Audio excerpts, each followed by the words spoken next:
सुभाषित रत्नानि, सुसुंदर भाषित वचन, रत्नानि रत्न, सुंदर वचन रूपी रत्न। भाषासु मुख्या मधुरा दिव्या गीर्वाण भारती। भाषासु भाषाओं में, मुख्या मुख्य है, मधुरा मधुर है, दिव्या दिव्य है, गीर्वाण भारती, गीर्वाण भारती देववाणी संस्कृत कि देववाणी संस्कृत सभी भाषाओं में मुख्य है, मधुर है और दिव्य है।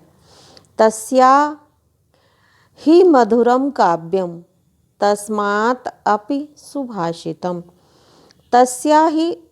तस्या उसके, संस्कृत भाषा के ही, निश्चय ही, मधुरम मधुर हैं, काव्यम काव्य, और निश्चय ही उस संस्कृत भाषा के काव्य मधुर हैं। तस्मादपि सुभाषितम, तस्मात् अपि, तस्मात् उसमें, अपि भी, उसमें भी उसके, सुभाषितम जो सुंदर वचन है, सुभाषित हैं, वे और भी ज़्यादा मधुर हैं। कि यहाँ देववाणी संस्कृत भाषाओं, सभी भाषाओं में मुख्य है, मधुर है, दिव्य है, उसमें भी उसके काव्य मधुर हैं और उन काव्यों में सुभाषित भी और ज़्यादा मधुर हैं।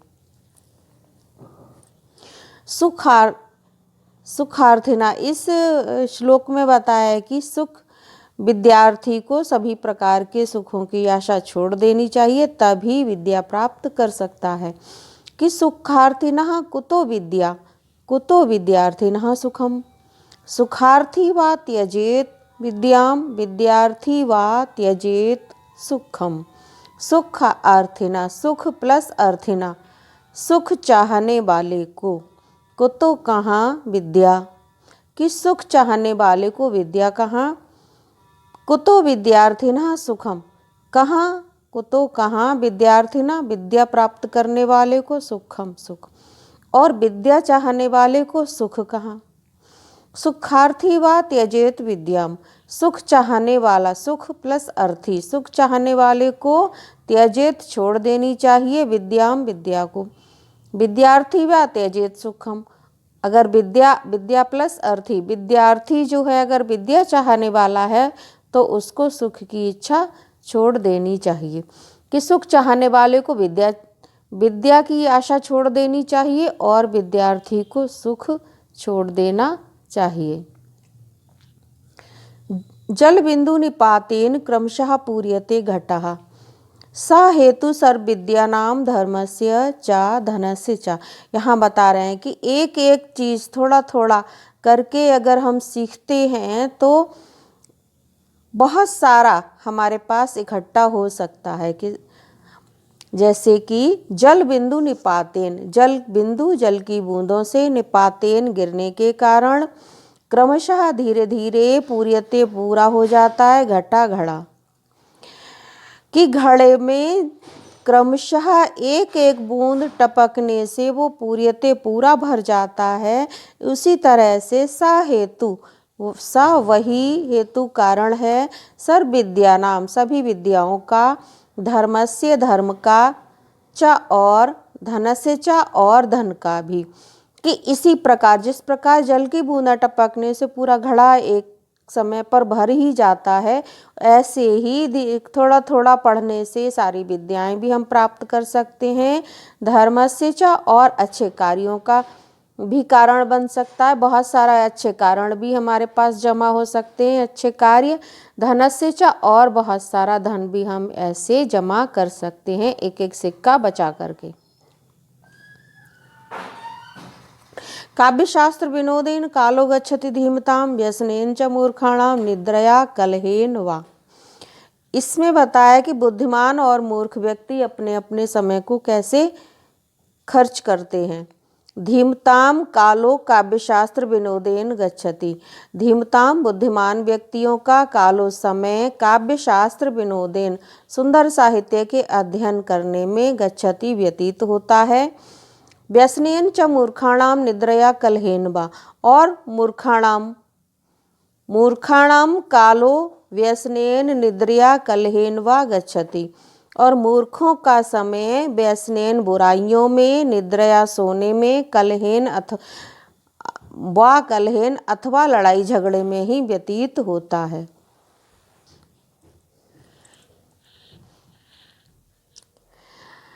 इस श्लोक में बताया है कि विद्याधनम सर्वधनम प्रधानम, विद्याधन सभी धनों में प्रधान धन होता है। क्यों? क्योंकि ना चौरहार्यम, ना राजहार्यम, ना भ्रातभाज्यम, ना च भारकारी, व्यय कृते वर्धते एव नित्यम, विद्याधनम सर्वधनम प्रधानम। इस विद्या को ना तो चोर चुरा सकता है, हार्यम माने छीनना, ना राजहार्यम ना राजा छीन सकता है, ना भ्रातभाज्यम ना माने नहीं, भ्रातृ भाई, भाज्य माने विभाजित कर सकता है, ना ही भाई इसका बंटवारा कर सकता है, ना च भारकारी और भारकारी बोझा, और ना ही इस विद्या में कोई वजन होता है।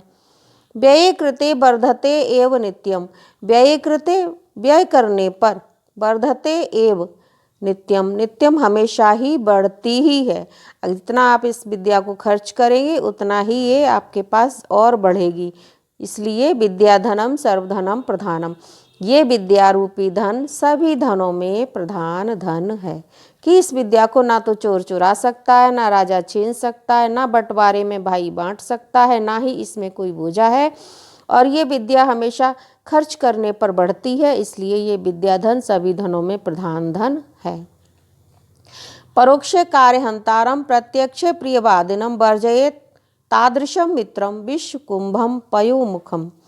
परोक्षे पीछे से, कार्यहंतारम कार्य का नुकसान करने वाला, हंतारम खत्म करने वाला, प्रत्यक्षे और सामने होने पर, प्रियवादिनम मीठा मीठा बोलने वाला, कि पीछे से आपका नुकसान करने वाला, सामने आपसे प्रिय बोलने वाला, वर्जयेत छोड़ देना चाहिए, तादृशम उस प्रकार के, मित्रम मित्र को, उस प्रकार के मित्र को छोड़ देना चाहिए, वैसे ही जैसे कि विष कुंभम पयोमुखम, कि जहर के घड़े को, जहर से भरे हुए घड़े को जिसके मुंह पे थोड़ा सा दूध पड़ा हुआ है, पय माने दूध, ऐसे घड़े की भांति उस मित्र को भी तुरंत छोड़ देना चाहिए।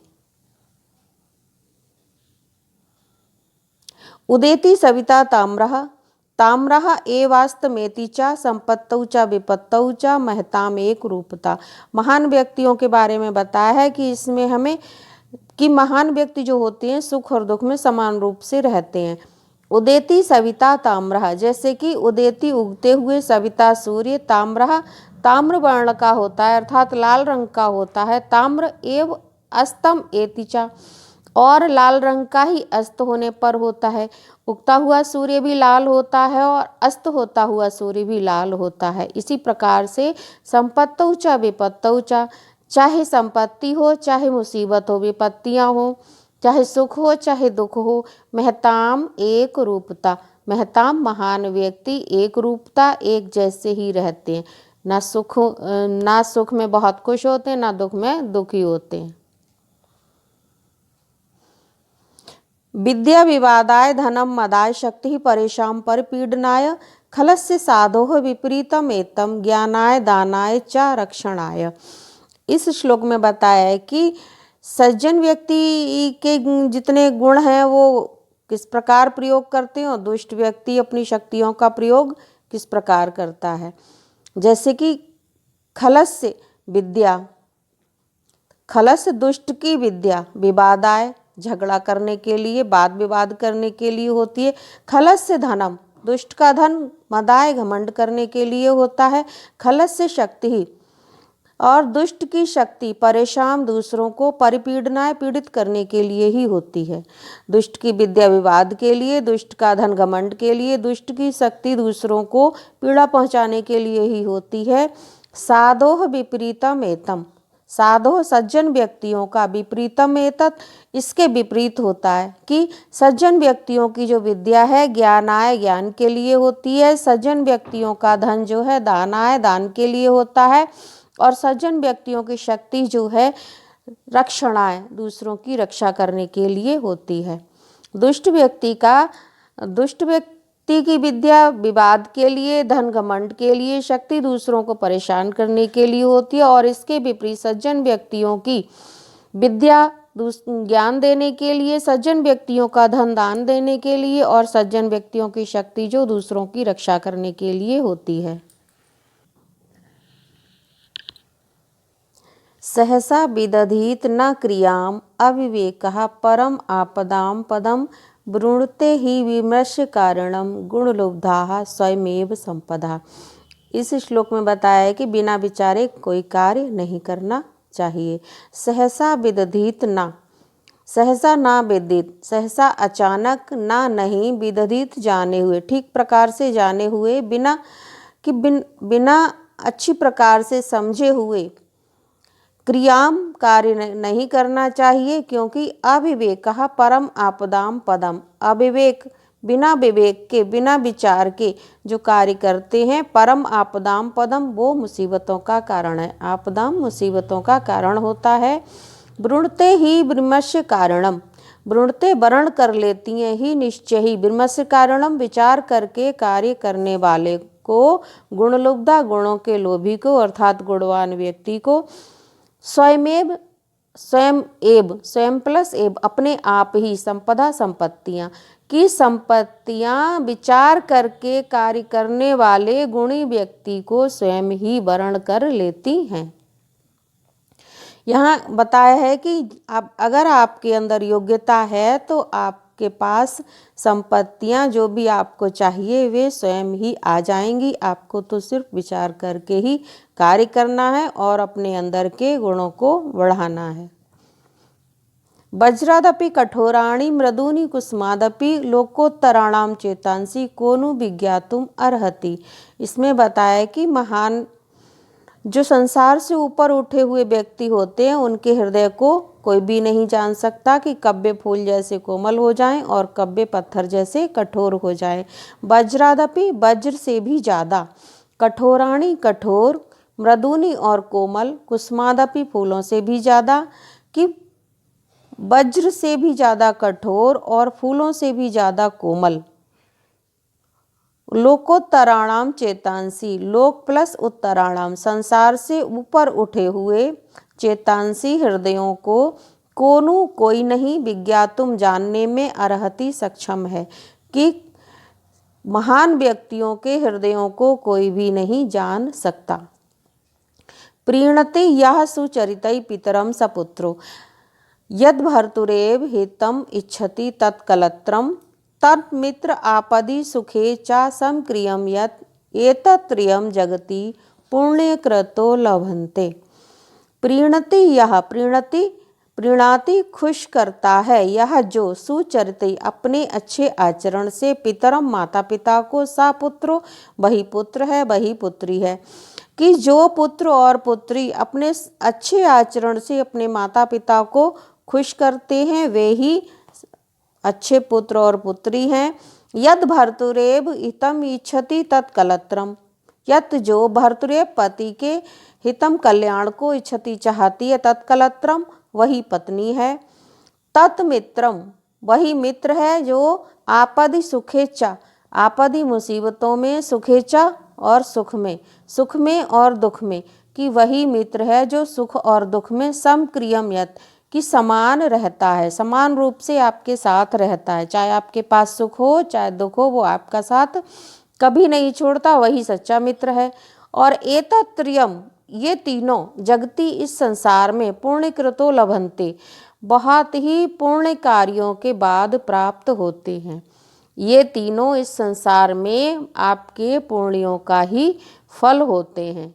यदि आपके कि जो संतान अपने माता पिता को अपने अच्छे आचरण से खुश रखती है वही सच्ची संतान है, जो पत्नी अपने पति का कल्याण चाहती है वही पत्नी है, और वही मित्र है जो आपके सुख दुख में सहायता करता है या साथ नहीं छोड़ता है। ये तीनों इस संसार में बड़े पुण्य से प्राप्त होते हैं। कामान दुग्धे बी प्रतिकर्षति अलक्ष्मीम कीर्तिम सूते दुष्कृतम या हिनस्ति शुद्धाम शांताम मातरम मंगलानाम धेनुम धीराः सुनृताम वाचम आहु। किसमें महान व्यक्तियों की वाणी को इतना कल्याणकारी बताया गया है कि वो आपके लिए क्या क्या कर सकती है। कामान दुग्धे, कामान इच्छाओं को दुग्धे पूरा करती है। विप्रतिकर्षति, दूर करती है। अलक्ष्मीम, दरिद्रता को, और दरिद्रता दूर भगाती है। कीर्तिम सूते, कीर्ति प्रदान करती है। दुष्कृतम या हिनस्ति, और आपके अंदर की दुष्कृतम बुराइयों को नष्ट कर देती है। शुद्धाम, शुद्ध है। शांताम, शांत है। मातरम, मंगलानाम, और समस्त मंगलों की उत्पत्ति स्थान है। धेनुम, धीरा, और धैर्यवान व्यक्तियों की जो वाणी है। सुनृताम, सत्य और प्रिय बोलने वालों की वाणी, धैर्यवान सत्य और प्रिय बोलने की वाणी को ऐसी कामधेनु कहा गया है।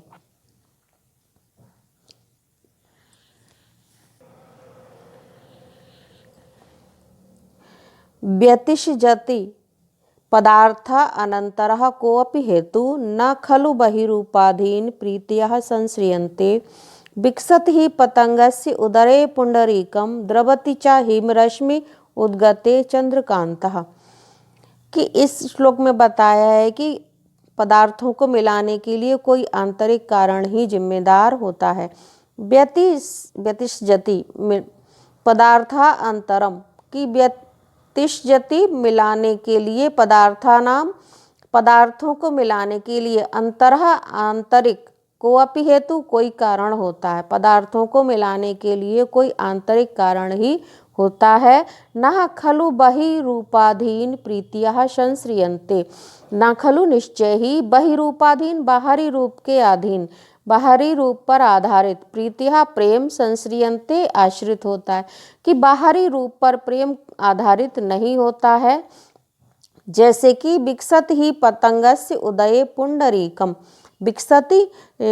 विकसित होता है, खिलता है। पतंगस्य उदये, पतंग सूर्य के उदय होने पर, पुंडरीकम कमल, जैसे कमल सूर्य के उदय होने पर खिलता है। द्रवति च हिमरश्मि उद्गते चंद्रकांता, द्रवति पिघलती है, च और पिघलती है। चंद्रकांत मणि हिमरश्मि उद्गते, हिमरश्मि शीतल रश्मि वाले चंद्रमा के उदय होने पर चंद्रकांत मणि पिघल जाती है। इन दोनों में विरोधाभास है। जैसे कि कोमल सा कमल तीव्र सूर्य की रोशनी पर ही उदय होता है, और चंद्रकांत मणि जो कि मणि है वो कठोर है ऊपर से, लेकिन वो ठंडी किरणों वाले चंद्रमा के उदय होने पर पिघल जाती है। निंदन्तु नीति निपुणा यदि वा स्तुवन्तु लक्ष्मी ही समाविशतु गच्छतु वा यथेष्टम। अद्यैवामरणमस्तु युगांतरे वा न्यायात पथः प्रविचलन्ति पदम न धीरा। कि धैर्यवान व्यक्ति अपने वचन से विचलित नहीं होते हैं। निंदन्तु नीति निपुणा, नीति निपुणा निंदन्तु वा यस्तुवन्तु, कि नीति में निपुण लोग निंदा करें या स्तुवन्तु, स्तुति करें या प्रशंसा करें। कि नीति में निपुण लोग उनकी निंदा करें या प्रशंसा करें। लक्ष्मी ही समाविशतु गच्छतु वा यथेष्टम, और लक्ष्मी धन संपत्ति समाविशतु आ जाए, गच्छतु वा यथेष्टम, गच्छतु चली जाए, अथवा यथेष्टम इच्छानुसार, कि लक्ष्मी अपनी इच्छानुसार आवे अथवा चली जावे। अद्यैव वा मरणमस्तु युगांतरे वा, अद्यैव वा, कि अद्य प्लस एव, आज ही, मरणम अस्तु, मरण हो जावे, युग प्लस अंतरे, युगों के बाद, अथवा युगों के बाद, कि वे आज ही मर जाएं अथवा युगों के बाद। न्यायात पथः प्रविचलन्ति पदम न धीरा, धैर्यवान व्यक्ति न्यायात न्याय के पथ रास्ते से, पदम न प्रविचलन्ति एक कदम भी पीछे नहीं होते हैं, विचलित नहीं होते हैं। धैर्यवान व्यक्ति न्याय के रास्ते से अपना एक कदम भी पीछे नहीं हटाते हैं। ऋषियो राक्षसीम आहु वाचम उन्मद्दृप्तयो, सा योनि सर्वैराणाम सा ही लोकस्य नृति। कि इसमें घमंड से भरी हुई बातों के नुकसान बताए हैं। कि ऋषियों राक्षसीम आहु, ऋषियों ने राक्षसीम आहु, आहु बोला है, राक्षसी बोला है, वाचम वाणी को, ऋषियों ने राक्षसी वाणी कहा है। किसको? जो वाणी घमंड से और उन्मत्त और घमंड से भरी हुई हो। सा योनि सर्व बैराणाम, सा वह योनि ही उत्पत्ति स्थान है, सर्व बैराणाम सभी प्रकार के बैरों का, सा ही लोकस्य निवृत्ति और वो संसार की निवृत्ति विपत्तियों का कारण भी होती है। कि ऋषियों ने उस घमंड से भरी हुई उन्मत्त वाणी को राक्षसी वाणी कहा है, वो सभी बैरों का कारण होती है और संसार की विपत्तियों का कारण भी होती है।